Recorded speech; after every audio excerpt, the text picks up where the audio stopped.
문재인 대통령이 보수 야당의 반발 속에 국회 동의 없이 평양 공동선언과 군사 분야 합의서에 대해 비준 절차를 모두 마쳤습니다. 하지만 대북 제재가 완화되지 않으면 말 그대로 선언에 그칠 것이라는 지적입니다. 강서 PC방 살인사건 피의자 김성수에 대한 정신감정이 시작된 가운데 김 씨에 대해 엄벌을 촉구하는 청와대 국민청원이 100만 명을 넘어섰습니다. 산업인력공단이 위탁기관이 문을 닫자 직원 대부분을 재고용했습니다. 하지만 이 중 절반 이상이 간부의 자녀와 친인척 등 채용비리 의심자였던 것으로 KBS 취재 결과 드러났습니다. 국내 미세먼지 원인 중 석탄 발전소에서 내뿜는 매연이 14%로 가장 많습니다. 그런데도 지난해 석탄 발전소 발전량은 1년 전보다 오히려 12%나 늘어 탈석탄이라는 세계 흐름에 역행하고 있습니다. 직장 내 괴롭힘으로 인한 피해를 호소하는 직장인이 늘고 있는 가운데 지난해 정신질환으로 신청한 산업재해가 6년 전보다 2배 이상 증가했습니다. 여러분 안녕하십니까? KBS 9시 뉴스입니다. 남북 정상이 합의한 평양 공동선언과 군사 분야 합의서에 대해 문재인 대통령이 오늘 비준 절차를 모두 마쳤습니다. 국회 동의가 필요 없다는 법제처의 해석에 따라 국무회의 의결 이후 대통령이 비준을 했는데 보수 야당은 국회를 무시한 처사라며 반발했습니다. 첫 소식 김지선 기자의 보도입니다. 3차 남북 정상회담 결과물인 평양 공동선언과 군사 분야 합의서가 국무회의에서 심의 의결됐습니다. 문 대통령은 두 합의서에 대해 곧바로 서명하는 것으로 비준 절차를 마쳤습니다. 남북 관계의 발전과 군사적 긴장 완화는 한반도의 완전한 비핵화를 더 쉽게 만들어 촉진하는 역할을 하게 될 것입니다.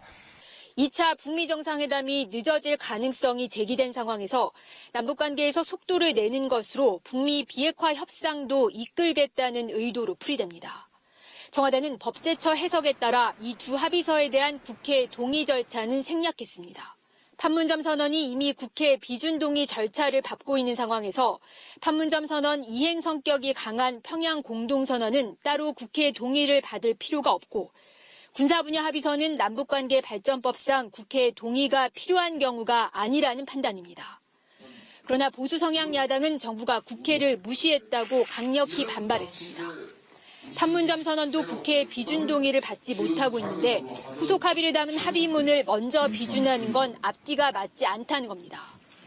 의결하고 비준해버리면 끝이라는 그 인식 자체가 사실상 대통령이 지금 독단과 전횡을 일삼고 있다는 그런 방증이 아닐 수 없습니다. 청와대는 평양 공동선언 자체로도 효력이 발생한다는 입장이지만 2007년 남북 총리회담 합의서 비준 동의안이 처리되지 못해 먼저 비준된 합의서 내용이 이행되지 못했다는 점에서 논란은 불가피할 것으로 보입니다. KBS 뉴스 김지선입니다. 이렇게 국회 동의 없이 비준 절차를 서두른 이유는 남북관계 개선을 통해서 북미 간 비핵화 협상의 진전을 견인하겠다는 뜻으로 풀이됩니다.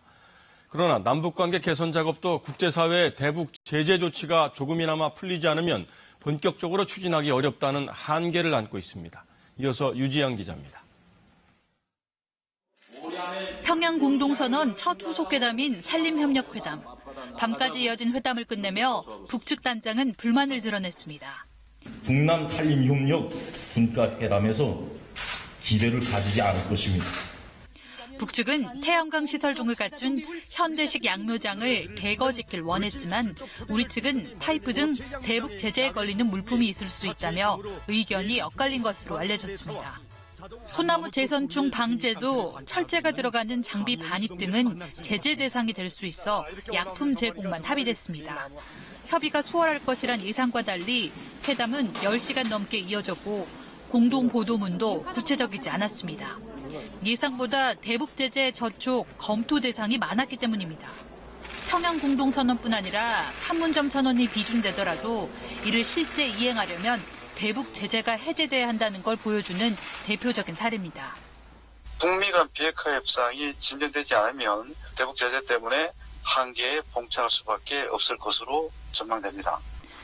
따라서 정부의 이번 평양 공동선언 비준은 남북관계가 흔들림 없이 가야 한다는 정치적 의지를 표현한 것으로 풀이됩니다.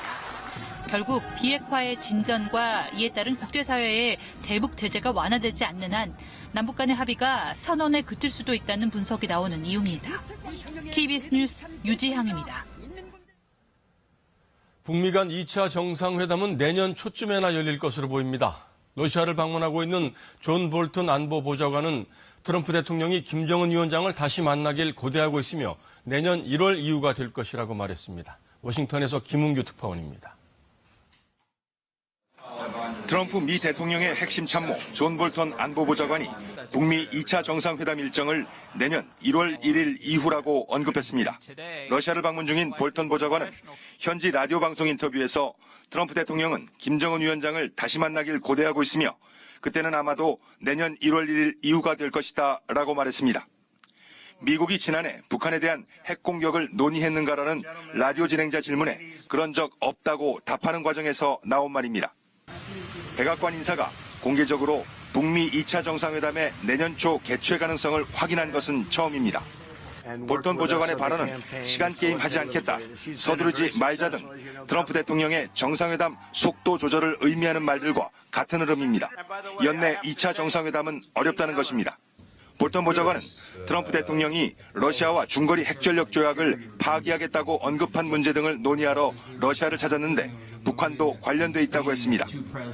현지 신문과의 인터뷰에서는 북한이 중국, 이란과 함께 이 조약에 구속되지 않고 중거리 탄도탄 미사일과 순항 미사일을 생산할 수 있다고 말했습니다. 북한이 핵 위협국임을 다시 명확히 한 것인데 북한과의 정상회담을 앞둔 러시아를 견제하려는 의도도 엿보입니다. 트럼프 대통령은 10월에만 15번의 중간선거 지원 유세를 다닙니다. 선거 후엔 중산층의 세금을 깎아주겠다고도 했습니다. 일정에 틈이 없어 보입니다. 2차 북미 정상회담이 내년 1월 1일 이후에나 열릴 현실적인 이유일 수도 있습니다. 워싱턴에서 KBS 뉴스 김웅규입니다. PC방 살인사건 피의자 김성수를 엄벌에 처해달라는 청와대 국민청원이 100만 명을 돌파했습니다. 경찰은 김 씨의 휴대전화와 현장 CCTV를 정밀 분석해서 범행 동기와 공범 여부 등을 조사하고 있습니다. 김민철 기자입니다. 21살 청년의 억울한 죽음, 국민들은 슬픔과 분노를 동시에 느꼈습니다. 김성수는 죗값을 치르겠다고 말했지만 제가 잘못을 했다고 생각하기 때문에 제가 죗값을 치러야 한다고 생각하고 있습니다. 여론은 수그러들지 않았습니다. 엄벌을 요구하는 청와대 청원은 엿새 만에 100만 명을 넘었습니다. 끔찍한 일을 저질러 놓고도 정신질환이라고 면죄부 받았던 많은 이제 부당하다고 여겨지는 그런 사건들을 상기시키게 됐고, 공주 치료감호소에서는 김성수에 대한 정신감정이 시작됐습니다. 경찰은 휴대전화와 CCTV 등 증거 분석에 주력하고 있습니다. 구체적인 해명에도 동생이 공범이라는 의혹이 계속 제기되고 있기 때문입니다. 경찰은 김성수가 휴대전화를 집에 놓고 PC방에 갔고 동생과 범행 전 따로 연락한 내역은 없다는 사실을 확인했다고 밝혔습니다. 또 김 씨가 흉기를 휘두를 때 동생이 피해자를 붙잡고 있었다는 논란을 일으킨 CCTV 영상은 전문기관 3곳에 정밀 감식을 의뢰했습니다. 우리가 보는 어떤 관점에서는 넘어지고 이후에 칼이 나왔는지 이 부분을 확인하기 위해서 보낸 거죠. 김성수의 신원이 공개되면서 과거 행적에 대한 제보도 잇따랐습니다. 7년 전엔 한 고등학교 급식실에서 일하다 물을 튀겼다는 이유로 다른 직원과 몸싸움을 벌이고 그만두기도 했습니다. 형제가 믿어보는데 이렇게 서로 욕하고 이렇게 하다가 몸싸움 하다가 나중에 집에 말려가지고. 또 2009년엔 공동상해 혐의로 벌금 50만 원, 그 뒤엔 폭행 혐의로 벌금 70만 원을 각각 선고받은 것으로 확인됐습니다. KBS 뉴스 김민철입니다. 현 정부 들어 청와대 온라인 국민청원 제도가 도입된 이래 단일 사건에 100만 명이 넘는 청원자가 몰린 건 이번이 처음입니다. 왜 이렇게 여론이 뜨겁게 달아오른 걸까요? 또 청와대 국민청원은 우리 사회에서 어떤 역할을 하고 있는 걸까요? 유호윤 기자가 전해드립니다. 청와대 국민청원 참여자들은 바로 내 주변에서 벌어진 강력 범죄이기에 큰 충격을 받았다고 말합니다. 별것도 아닌 걸로 살인사건이 일어났으니까 저뿐만 아니라 제 주위의 동생이나 아버지, 어머니 등도 그런 식으로 당할 수도 있다는 생각을 해가지고. 불친절에 화가 났다는 범행 동기는 물론 피의자가 제출한 우울증 진단서는 시민들 분노에 기름을 부었습니다. 우울하다는 생각을 하는 사람들도 저 역시도 그럴 때 있는데 그러면 병원 가서 나 우울하니까 사람 때린 게 당연한 거고 이건 너무 불공평한 거고. 지난해 8월 시작한 청와대 국민청원은 여론 동향의 가늠자 역할을 했습니다. 청와대는 아직 해당 청원의 답변 시기를 정하지 않았다며 수사가 진행 중인 만큼 여러 부분을 살피고 있다는 신중한 반응을 보였습니다. 전문가들은 상습 음주운전이나 불법 영상 유포 처벌 강화 청원에 법정 최고형 구형을 약속한 것처럼 청와대 국민청원이 사법체계와 민심을 좁히는 기능이 있다고 평가합니다. 특정 사건에 대해서라도 내 의견을 어필을 해서 이게 정확하게 엄벌을 할 수 있도록 내가 좀 참여하겠다는 참여적 사법제도의 초기 모델이 아닌가 이렇게 분석을 해봅니다. 현 사법체계에서 민의를 반영할 창구가 미흡하다 보니 여론이 청와대로 몰린다는 분석도 눈여겨봐야 할 대목이라는 지적입니다. KBS 뉴스 유호윤입니다. 요즘 공공기관 채용 비리 문제로 사회적인 논란이 한창 뜨겁죠. 그런데 노동부 산하기관인 산업인력공단에서도 채용 비리로 의심되는 정규직 전환자들이 대거 적발됐습니다. 채용 비리 의심자들은 주로 공단 전현직 간부의 자녀나 친인척들이었습니다. 김현주 기자입니다. 제빵기능사와 조리사 등 12가지 자격증 발급 업무를 맡았던 한국기술자격검정원. 감사원 지적으로 지난 6월 문을 닫게 되자 고용노동부는 한국산업인력공단이 검정원 직원을 재고용토록 했습니다. 그런데 공단 노조가 검정원 직원들에 대한 채용비리 의혹을 제기했고 노동부가 지난 6월 특별감사를 벌인 결과 채용 과정이 부적절했던 것으로 드러났습니다. 정규직 직원 84명 가운데 절반이 넘는 51명이 채용 공고 없이 입사하거나 인사위원회를 거치지 않고 정규직으로 전환된 겁니다. 이들 중에는 감사에서 어머니가 선거운동을 한 구의원의 소개로 지원했다거나 아버지를 통해 응시했다, 사무총장에게 부탁해 지원했다고 말하기도 했습니다. 되게 직원들이 그런 것 같아. 좀 시시한다고 해야 되나? 그런 부분이 좀 있긴 있었어요. 그렇다면 채용 비리로 의심받던 직원들은 어떻게 됐을까요? 노동부가 산업인력공단에 내려보낸 공문입니다. 검정원 직원 채용 시 채용 비리자를 배제하라고 지시하고 경찰에 수사도 의뢰했습니다. 하지만 공단은 채용 비리 의심자 51명 가운데 38명을 경력직으로 채용했습니다. 이에 대해 공단은 상시 검정 업무에 차질이 예상돼 인력을 시급히 확보하려 했다고 해명했습니다. 하지만 직원들의 말은 다릅니다. 임용되기 전에 한 달 동안 업무량은 늘었지만 차질 없이 시행했거든요.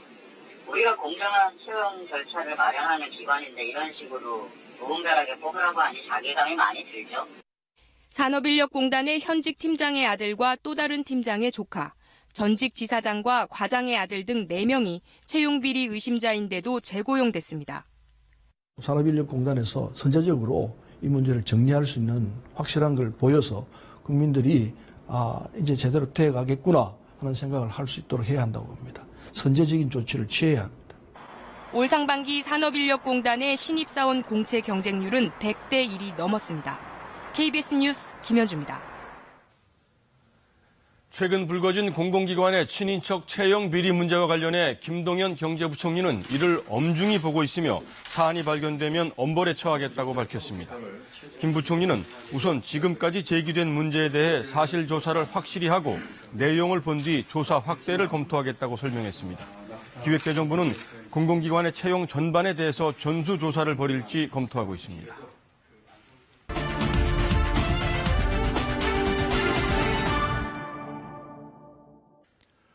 오늘 수도권 지역이 다시 짙은 미세먼지에 휩싸였습니다. 올가을 들어 두 번째로 공기질이 나빴습니다. 이 미세먼지는 어디서 온 걸까요?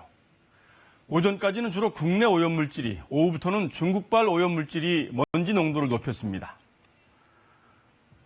미세먼지를 만드는 건 우리나라와 중국 모두 석탄 비중이 가장 큽니다. 전 세계 10대 석탄 화력 발전소를 보면 중국이 5군데, 한국이 3군데입니다. 발전량으로 보면 중국이 단연 1위고 우리는 8위지만 국토 면적으로 나눠보면 우리가 중국보다 3.8배나 더 많습니다. 이렇게 많은 석탄 발전소들은 공기질에 얼마나 영향을 미치고 있을까요? 석탄 의존도를 낮춘다고 했던 우리 정부는 과연 제대로 계획을 이행하고 있을까요? 이정훈, 손소영 두 기자가 차례로 전해드립니다. 세계 3위 규모인 당진 화력발전소입니다. 1999년 발전소가 들어서면서 인근 주민들의 고통은 시작됐습니다. 바닷바람이 불 때마다 석탄가루가 날려오는 겁니다. 잿빛으로 변한 목련 나뭇잎, 손가락으로 훑었더니 검은 가루가 묻습니다. 비 온 다음 날 처마 밑에 모인 빗물에도 시커먼 먼지가루가 가득합니다. 석탄가루 때문이라며 일일이 사진으로 피해 기록을 남긴 주민도 있습니다. 사과나무를 심었는데 하나 못 당하고 왔어요. 고추를 재배하는 비닐하우스 틈 사이에도 애써 키운 배추 속에도 검은 가루가 앉아 있습니다. 김장하는 데도 상당히 어려움이 있고 야채라든지 하는 것도 사실 먹기가 두렵습니다. 그런데 석탄화력발전소의 영향은 이 지역만의 문제가 아닙니다. 굴뚝에서 뿜어져 나오는 많은 양의 미세먼지 원인 물질이 바람을 타고 전국으로 퍼져나가기 때문입니다. 충남 지역의 화력발전소에서만 황산화물과 질소산화물이 연간 9만 톤 이상 뿜어져 나옵니다.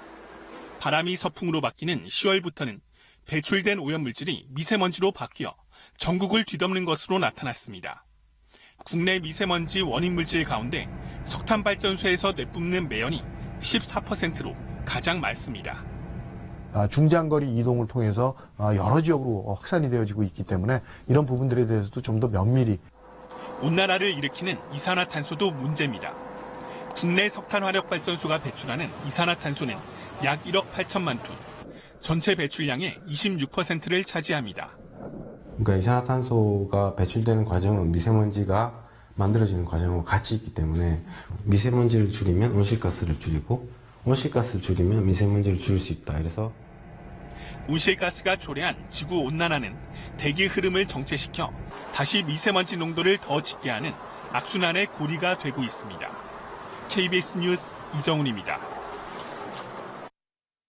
우리나라의 석탄 화력 발전 비율은 약 45%, 전체 에너지원 가운데 1위입니다. 정부도 석탄이 대기 오염의 원인인 걸 잘 압니다. 그래서 석탄 사용을 줄이고 다른 에너지로 바꿔간다는 계획도 내놨습니다. 액화 천연가스나 신재생 에너지가 그 대안이라는 겁니다. 그런데 현실은 어떨까요? 노후된 발전소가 없어지는 만큼 새 발전소가 생겨나고 있습니다. 지난해 발전량을 보면 1년 전보다 오히려 12% 가까이 늘어 역대 최대치를 기록했습니다. 탈석탄이라는 전 세계적 흐름과는 정반대입니다. 석탄을 대체할 재생에너지 발전 비율 역시 제자리 걸음입니다. 2030년 20%대까지 늘리겠다고 했지만 아직 6% 수준에 불과합니다. 여기에다 국제사회에선 기후 악당이라는 오명까지 듣고 있습니다. 동남아 등 해외 석탄 발전소 건설에 앞다퉈 투자하고 있기 때문입니다.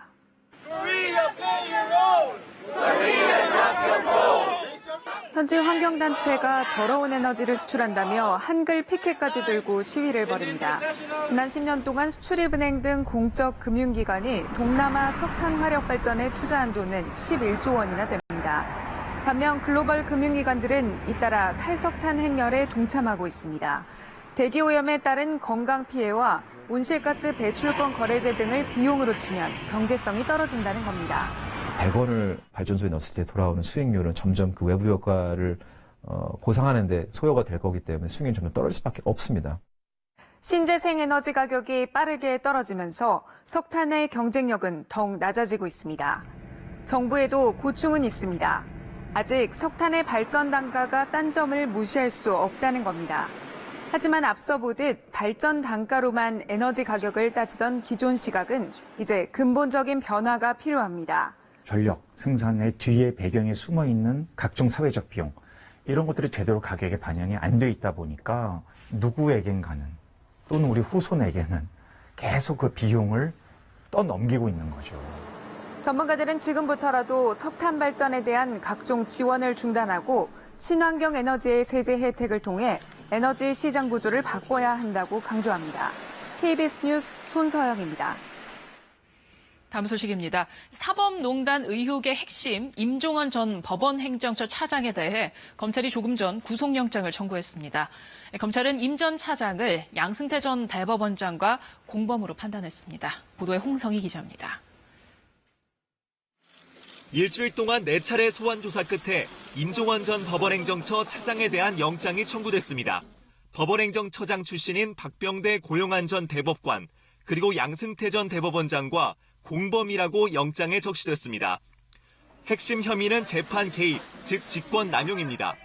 법원행정처 심의관들에게 강제징용 사건 등의 재판 개입을 검토하게 하고 그 결과를 담당 재판부에 전달하게 했다는 겁니다. 국고 손실과 허위 공문서 작성 등의 혐의도 포함됐습니다. 처음부터 비자금을 조성할 목적으로 법원 공보관실 운영비 예산을 신청했다는 겁니다. 검찰은 임 전 차장이 아랫사람에게 책임을 미루고 있고 차명 휴대전화를 이용해 다른 법관들과 말을 맞춘 정황이 발견됐다고 영장 청구 이유를 설명했습니다. 임 전 차장에 대한 영장이 발부되면 공범으로 적시된 양승태 전 대법원장 등 윗선에 대한 수사도 빨라질 것으로 보입니다. 검찰은 가급적 올해 안에 수사를 마무리한다는 방침입니다. 전 행정처 차장이 이제 조사를 받기 시작을 하셨기 때문에 지금부터는 금년 말 안에 끝낼 수 있다고 생각하세요? 네. 하지만 재판 개입 의혹과 관련해 지금까지 청구된 영장에 대해 법원은 재판에 실제 영향을 미쳤다고 보기 어렵다며 계속 기각해왔습니다. 임 전 차장의 영장이 기각되면 검찰의 바람과 달리 수사가 해를 넘길 가능성도 있습니다. KBS 뉴스 홍성입니다. 2014년 있었던 조현아 전 대한항공 부사장의 땅콩 회항 사건 기억하시죠? 직장 내 괴롭힘의 대표적인 사례로 꼽히는데요.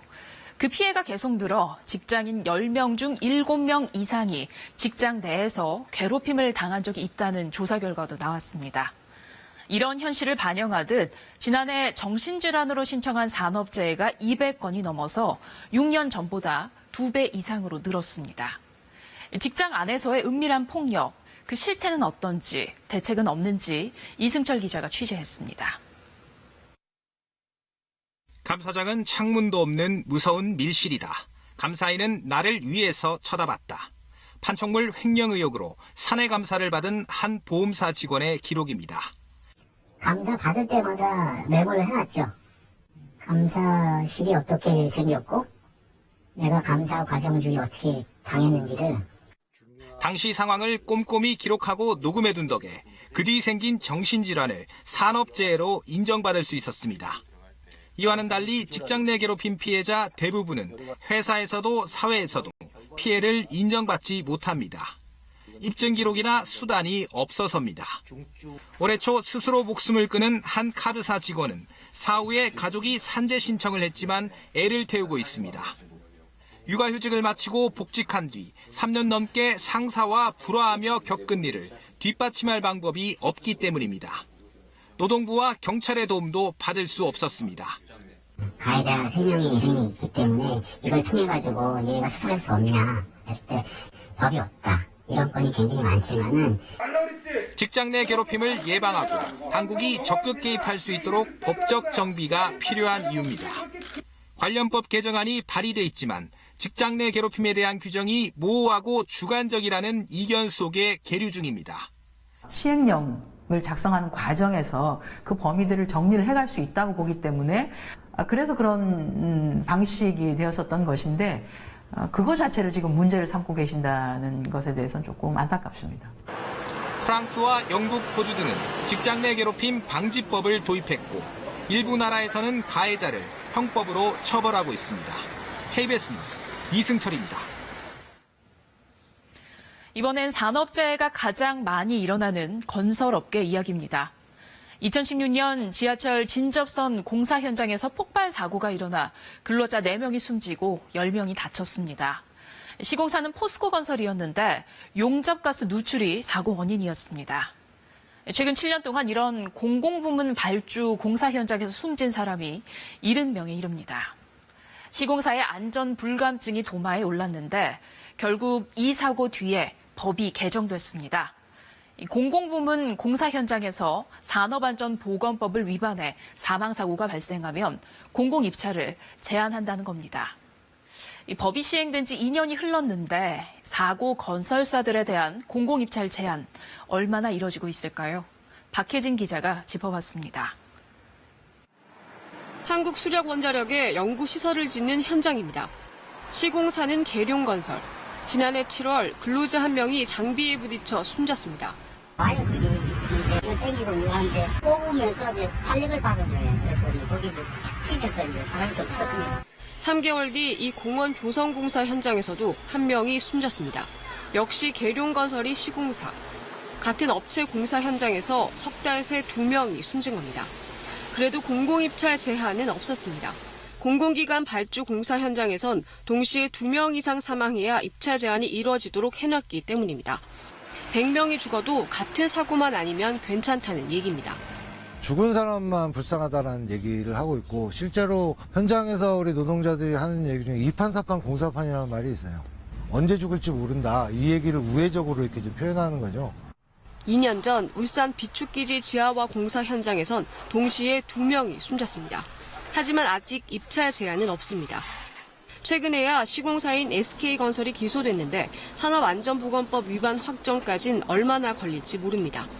그새 2,500억 원어치의 공공발주 공사를 더 따냈습니다. 재판 중이어서 좀 말씀드리기 힘든 상황입니다. 조사의 성실히 위반은 부분밖에 지금은 없을 것 같습니다. 법 시행 2년, 건설 현장 사망사고는 잇따랐지만 이로 인해 공공입찰 제한 제재를 받은 건설업체는 단 한 곳도 없습니다. 그 안전대책이 굉장히 제자리 걸음을 하는 그런 일이 벌어진다고 생각을 합니다. 그 대형 건설사들이 그 책임감을 갖지 않고 이 공사 금액만 이렇게 수주를 높이는 그러한 일은 옳지 않고. 영국은 한 명이라도 사망하면 법인과 경영진 모두 처벌합니다. 고 노회찬 의원이 발의한 재해기업 처벌 특별법안은 논의조차 이뤄진 적이 없습니다. KBS 뉴스 박혜진입니다. 공정거래위원회의 명예퇴직자 대부분이 퇴직 전 특별 승진을 했다는 소식 얼마 전 전해드렸는데요.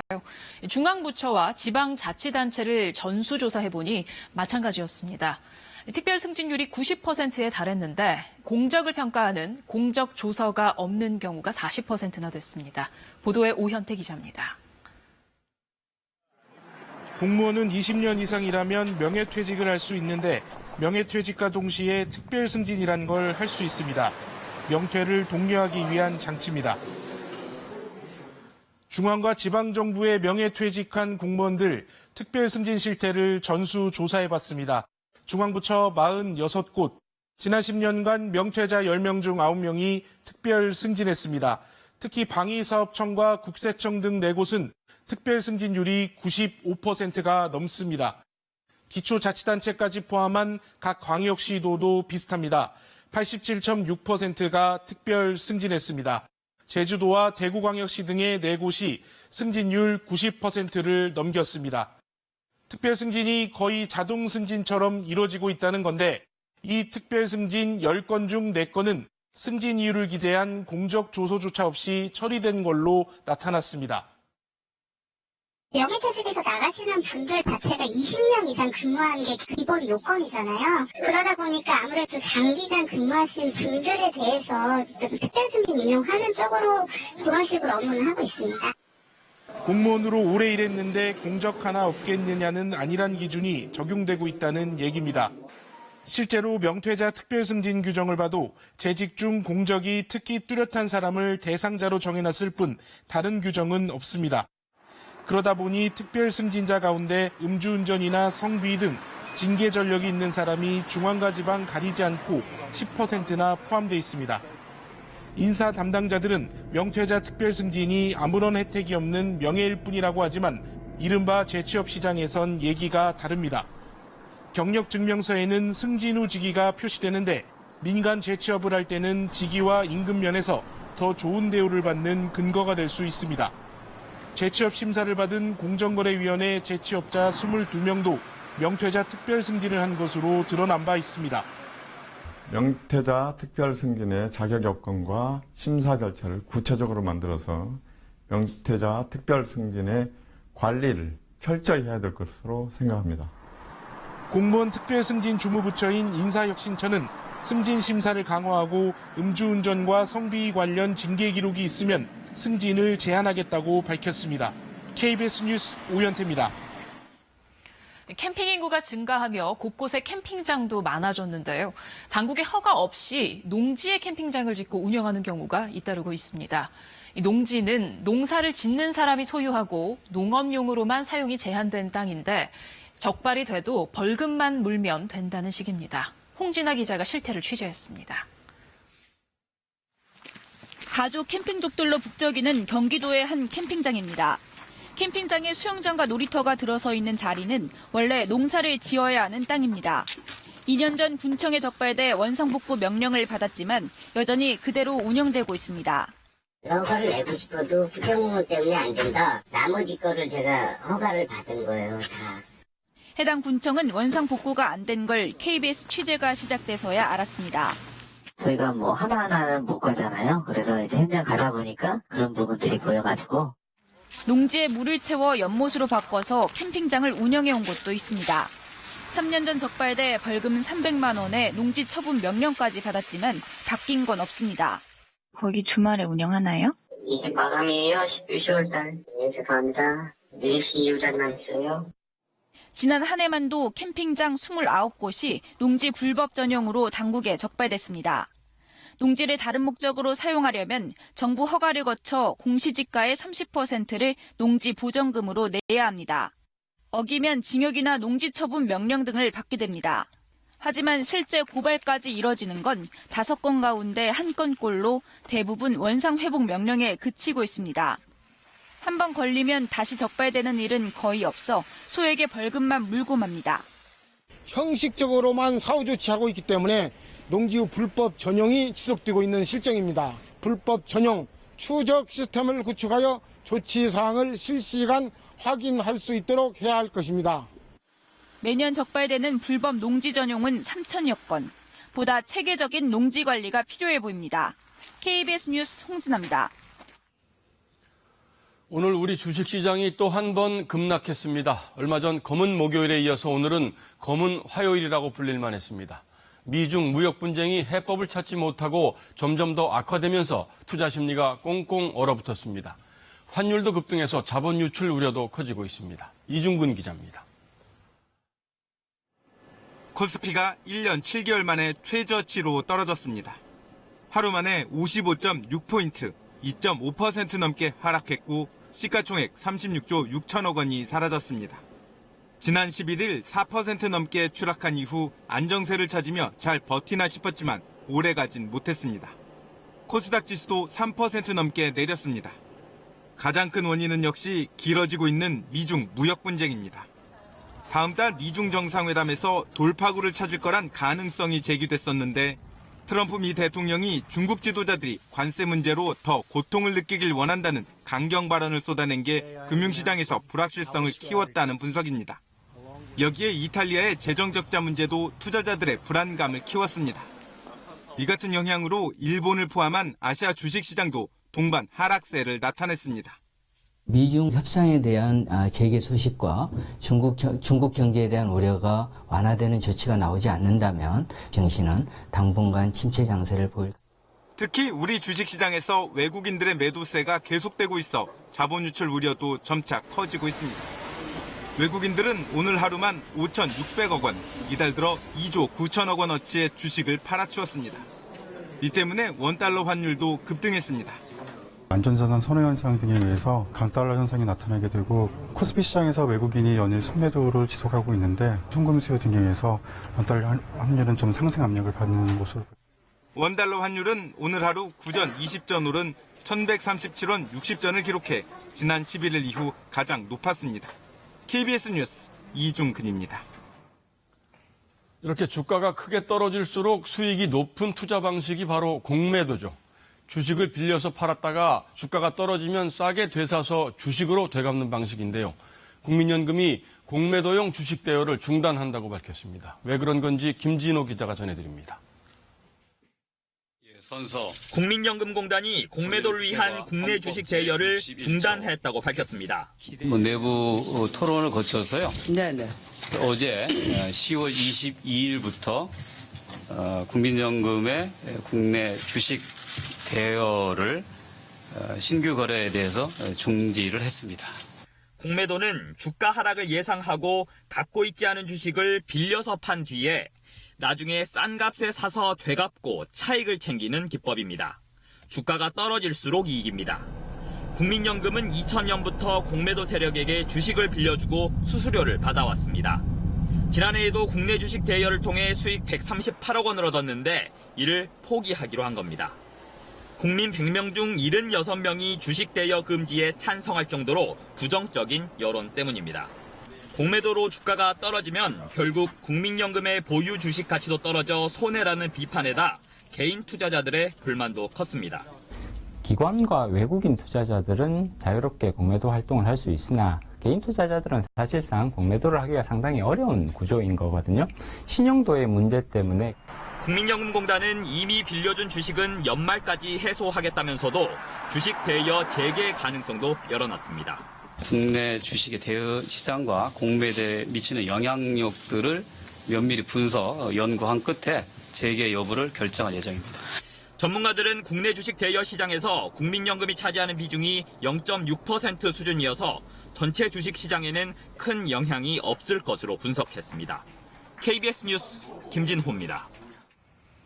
요즘은 열차표 예매할 때 스마트폰 앱을 이용하는 분들이 많죠.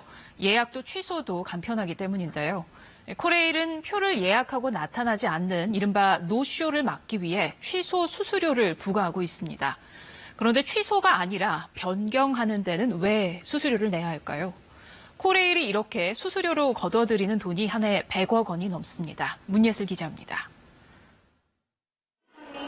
요즘엔 역 구내에서도 승객들이 모바일 앱으로 열차표를 예매합니다. 승객 3명 중 2명이 앱으로 표를 삽니다. 모바일 앱을 많이 쓰고 있습니다. 기차표 예약이나 기차표 또 취소할 때 더 편하기 때문에 많이 쓰고 있습니다. 문제는 수수료. 표를 바꿀 때도 내야 합니다. 5,000원을 수수료 떼가서 조금 약간에 나와 있긴 했는데 좀 당황스러웠습니다. 제가 10분 전에 예매한 부산행 KTX 모바일 승차권입니다. 좌석을 바꾸려고 하는데 방법이 없습니다. 결국 취소하고 표를 새로 끊어야 하는데 취소 수수료 6,000원이 나왔습니다. 액수도 문제입니다. 출발 1시간 전부터 표값 10%를 수수료로 냈는데 8월부터 3시간 전으로 바뀌었습니다. 코레일은 지난 추석에만 취소 수수료로 12억 원 넘게 벌었습니다. 한 해 수입만 100억 원 이상입니다. 코레일 측은 열차가 출발하기 직전 표를 취소하는 이른바 노쇼를 막기 위해 어쩔 수 없다고 말합니다. 조금 더 빨리 받아내야지 많은 분들이 실제로 차량을 이용하는 분들이 승차권을 살 수 있는 기회가 높아지니까요. 하지만 열차표 100장 중 보통 25장이 취소되는데 그 가운데 22장이 재판매됩니다. 결국 나머지 석 장만 빈 좌석으로 운행하게 됩니다. 노쇼 비율이 3% 정도인데 다른 업종에 비해 그리 높지 않습니다. 수수료 인상과 노쇼와는 상관관계가 없다고 봐야 합니다. 코레일은 환불유약금을 서비스 개선에 쓰고 있다고 말하지만 실제로 열차 이용객들이 얼마나 체감하고 있는지는 의문입니다. 코레일은 취소 수수료 인상 근거나 수수료 수입 사용처에 대해선 정확히 밝히지 않고 있습니다. KBS 뉴스 문예슬입니다. 이슬람 보수국가인 사우디아라비아는 권력의 핵심으로 꼽히는 젊은 왕세자를 중심으로 여러 개혁 정책을 펼치면서 정상국가의 범주에 들기 위해 노력해왔습니다. 하지만 충격적인 언론인 살해의 배후에 바로 그 왕세자가 있다는 정황이 속속 드러나며 정상국가를 향한 사우디의 꿈도 멀어지는 듯합니다. 김영덕 특파원의 보도입니다. 지난 3월 미국을 방문했던 빈살만 사우디 왕세자의 행보는 파격이었습니다. 아랍 전통 복장 대신 간편한 옷차림으로 애플과 구글 본사를 찾는 모습을 연출했습니다. 여성 인권 신장과 경제개혁 추진은 정상국가를 향한 의지로 평가됐습니다. 그러나 언론인 카슈쿠지의 참혹한 살해 실상이 드러나며 상황이 바뀌었습니다. 왕실 책임은 쏙 빼고 말다툼이 주먹다짐으로 번져 우발적으로 사망했다는 어설픈 사우디 정부의 발표에 국제사회는 분노했습니다. Was Rüstungsexporte anbelangt, kann das nicht stattfinden in dem Zustand, in dem wir im Augenblick sind. Und viertens werden wir auch international weiter über Reaktionen sprechen. 오늘 개막된 사우디판 다보스 포럼엔 미국 재무장관과 IMF, 세계은행 총재, JP모건 CEO 등 유력 인사들이 속속 불참을 선언했고 삼성전자도 불참 대열에 합류했습니다. 우방인 미국 대통령도 사우디에 대한 제재엔 신중하면서도 기존의 신뢰는 거둬들였습니다. I am not satisfied with what I've heard. I don't want to lose all of that investment that's being made in our country. I don't want to lose 1 million jobs. 사건 조사에 열쇠를 쥔 터키의 에르도안 대통령은 오늘 의회 긴급 발표를 통해 카시쿠지의 살해는 철저히 계획됐고 현장 요원에게 책임을 미룰 수 없다며 사우디 왕실을 다시 겨냥했습니다. 두바이에서 KBS 뉴스 김영덕입니다. 서울교통공사의 친인척 채용 특혜 의혹과 관련해 서울시가 박원순 서울시장 명의로 감사원에 감사를 청구했습니다.